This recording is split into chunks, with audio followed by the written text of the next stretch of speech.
This exercise is a staggered stance heel raise with the toes elevated on a bumper plate or a weight plate, whatever you have at the gym or at home, and using a band for a posterior mobilization. And I'll show you what I mean by that. So you're going to have a band attached securely lower to the ground.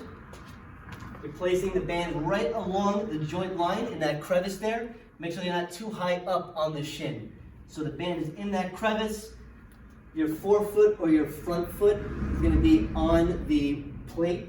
And you're going to be in a staggered stance position like so. So you're starting with your back leg straight. Hips are staying neutral the entire time. You're not dropping the hips or rotating at all.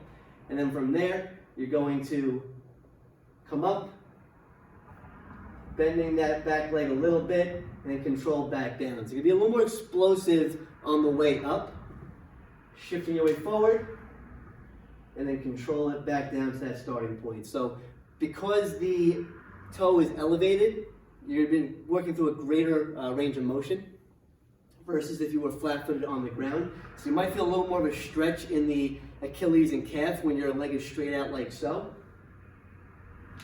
Explosive on the way up, control on the way down. Make sure that as you're coming up that you're pushing through your big toe and you're not shifting your weight onto the outside of your foot. Nice and slow back down, doing this on both sides. But again, keeping those hips neutral. All right, you're going to start with a slight bend in that front leg, and it's going to straighten out as you come forward. And the opposite's happening with the back leg, where you're starting with your leg straight, and it's going to bend a little bit as you shift forward and go into that heel raise. And that is a staggered stance heel raise with the toes elevated and a posterior mobilization.